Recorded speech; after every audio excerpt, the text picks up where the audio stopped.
Ameublement Tanguay en première ligne.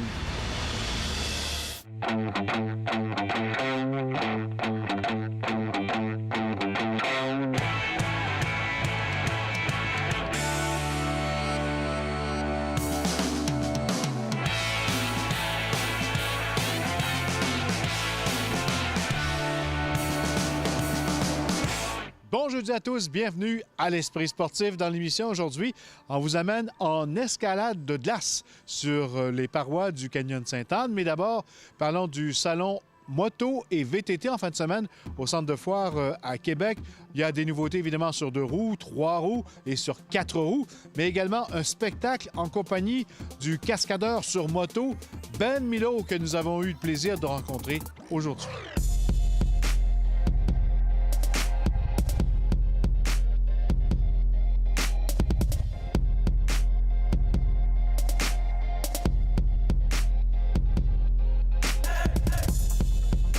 Bianca Kennedy du Salon de la moto du VTT. On est en plein montage du salon qui débute vendredi. Et déjà, au premier coup d'œil, il y aura beaucoup de nouveautés, beaucoup de belles choses à voir. Oui, absolument. On a tous les gros manufacturiers qui sont ici pour présenter leurs nouveaux modèles de 2018.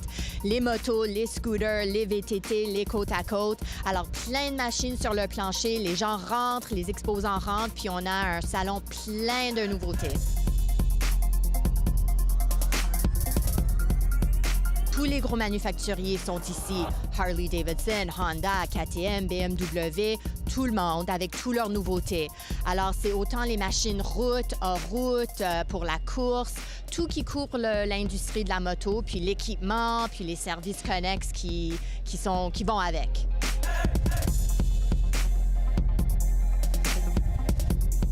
Il y aura beaucoup d'activités, beaucoup d'animations. Oui, quand même. On a un nouveau spectacle avec Ben Milo, le spectacle extrême.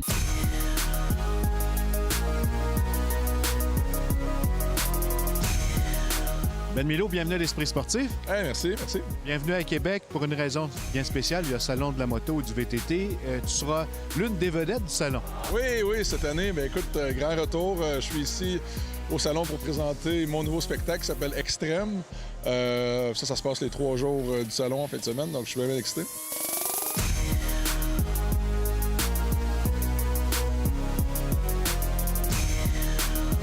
Tu es habitué à faire des sauts en hauteur. Ici, on est à l'intérieur. Ouais. Il a fallu faire un spectacle adapté pour les demandes du salon puis pour les restrictions qu'on a. Mais on a plein de sports de la moto, si tu veux, regrouper ensemble différentes disciplines finalement, que ce soit moto de route, moto hors route, motocross, trial. Et j'ai créé un spectacle alentour de ça. Puis j'ai gardé les meilleures figures, les meilleures cascades. Donc ça va être un spectacle avec plein de stunts, beaucoup d'action. Puis ce qui est le fun, c'est que les gens vont être très, très près de l'action.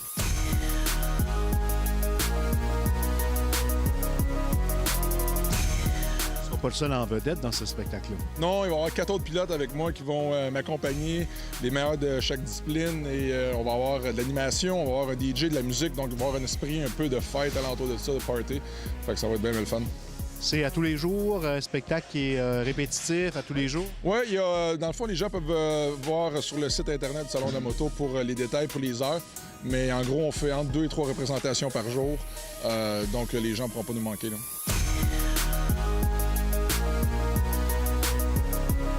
Il y a toujours le Miloland qui se poursuit. Oui, absolument. Le Miloland, c'est ma tournée de spectacle durant l'été. Donc, on se promène un petit peu partout au Québec, dans des festivals, toutes sortes d'événements, présenter nos sauts, nos cascades et tout ça. Puis on s'amuse beaucoup.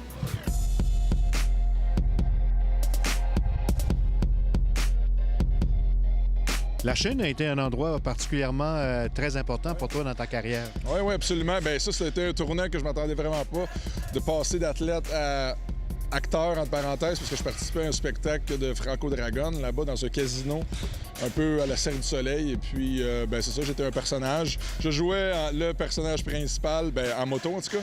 Je faisais les cascades pour le personnage principal. Donc, c'était complètement un autre défi, un autre challenge. Puis, c'est quelque chose que j'ai apprécié. J'ai pu voyager le monde.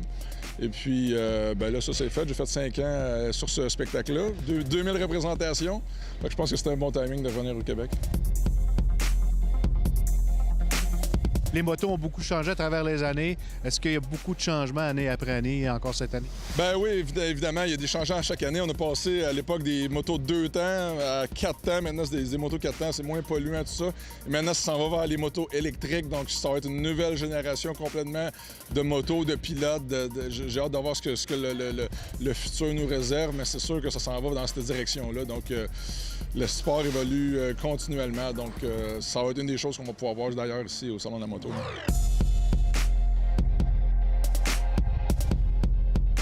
Du côté du motocross également, ça évolue? Oui, le sport évolue, le style évolue. Avant, le motocross était considéré un peu comme un sport des gens qui habitaient sur des fermes, qui en faisaient dans le bois, des trucs comme ça. Maintenant, c'est rendu un petit peu plus mainstream. Des grosses productions internationales. Merci beaucoup, Ben Mineault. Bon salon de la moto à Québec. Ouais, merci beaucoup.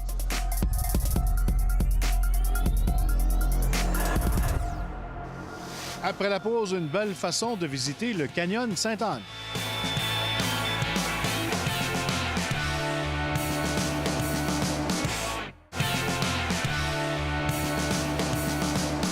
La Via Ferrata hivernale du Canyon Sainte-Anne est très populaire. Il y a également, pour les plus aguerris, la Via Ferrata sur glace. Et Jonathan Fournier est allé faire son tour en compagnie de l'équipe de Projet Vertical.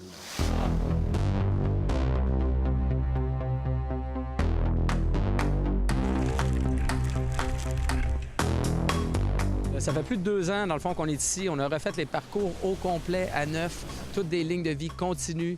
Les parcours ont été repensés, remodelés, justement, pour vous amener un petit peu plus loin là, dans l'aventure de la découverte du canyon. Plus ça va, plus ça gagne en popularité. La Via Ferrata hivernale, dans le fond, qui est nouvelle depuis 2 ans.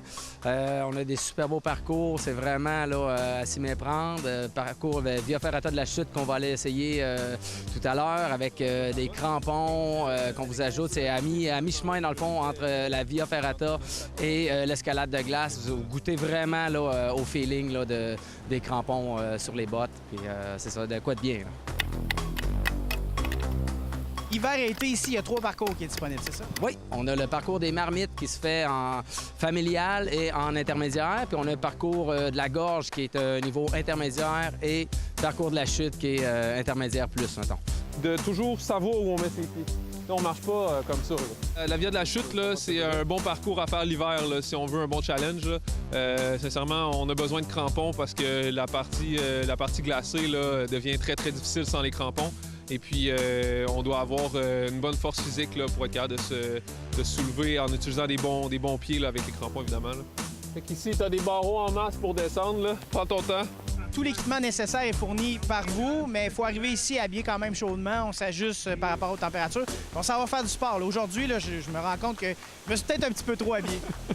Faut s'habiller, tout dépendant du parcours qu'on va, faut quand même s'habiller convenablement selon la météo. Vaut mieux en avoir plus que moins. Donc, on s'habille chaudement avec des bonnes bottes. Et pour le reste, j'aime mieux qu'on enlève une couche que les participants froids. Mais ça va, on peut mettre des mitaines, des gros gants. Ça, c'est essentiel. Là. Puis avec les manipulations avec le mousqueton de ligne de vie continue, ça reste quand même facile là, à opérer. Vous allez avoir le casque qui est obligatoire dans tous les parcours, le harnais qui est muni d'une longe avec des lignes de vie continues. Vous allez voir plus tard, c'est un seul mousqueton qui reste attaché aux lignes du début à la fin. On va ajouter, dans le fond, à vos jambes des guêtres pour protéger contre les crampons. On va vous ajouter des crampons, puis après ça, on se lance sur la glace. Des bonnes dents. Intense pour déneiger l'entrée. C'est pas des cramponnettes de marche. Là. On parle vraiment de crampons alpins, crampons de marche agressifs dans lesquels il faut planter vraiment là, dans la glace pour pouvoir progresser. Prends le temps de bien utiliser tes crampons. On accroche le mousqueton au tout début, puis le nouveau mécanisme fait en sorte qu'on le décroche jamais. On n'a quasi pas à le manipuler. Vous faites tout simplement le glisser dans des plaquettes aux ancrages, aux différents ancrages, mais sinon, il reste sur le câble du début à la fin. Vous n'avez pas à faire de transition d'un mousqueton à l'autre mousqueton.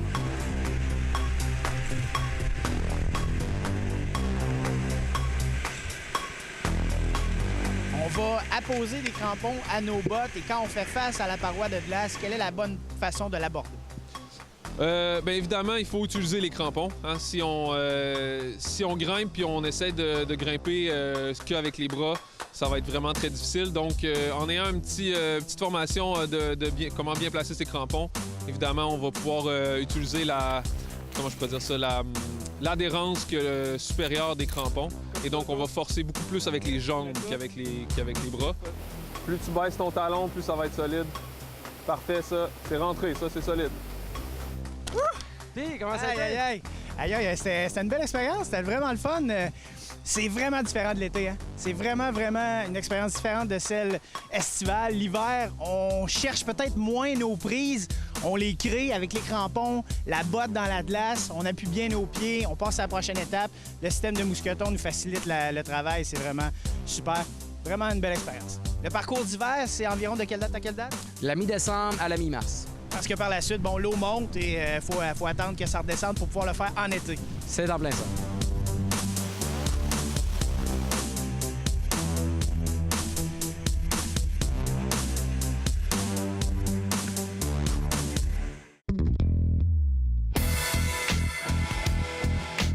C'est fort d'une victoire de 4-1 mercredi soir face à Victoriaville que les Remparts de Québec disputeront 2 autres matchs devant leurs partisans ce week-end. Vendredi soir, ils seront les hôtes du Drakkar de Bécomo. Le lendemain à 16h, l'Océanique se présentera au Centre Vidéotron. Face aux Tigres, Olivier Garneau, Christian Huntley, Gregor McLeod et Jesse Sutton auront permis aux Remparts de signer une 4e victoire en 5 matchs cette saison face à la formation des Bois-Francs. On était prêts aussi. Je pense que les gars ont réalisé la situation, l'urgence un petit peu de la situation, ont resté positifs parce qu'on, comme je viens juste de dire, dans les 2 dernières semaines, on a fait des bonnes choses à part la game contre Sherbrooke. C'est tombé en place pour un soir, puis on n'a rien laissé à la chance. On a travaillé, on a été dédiés, on a été engagés. Je pense que ça a été un travail collectif. Là, on a joué 60 minutes comparé aux 2-3 dernières games que c'était pas le cas. Fait que, je parlais d'exécution dans la game. On a bien exécuté aussi ce soir, puis on a mis des shots au net. Fait que ça a bien fini. Et voilà, c'était l'Esprit sportif pour aujourd'hui. Soyez au rendez-vous demain. Bye-bye.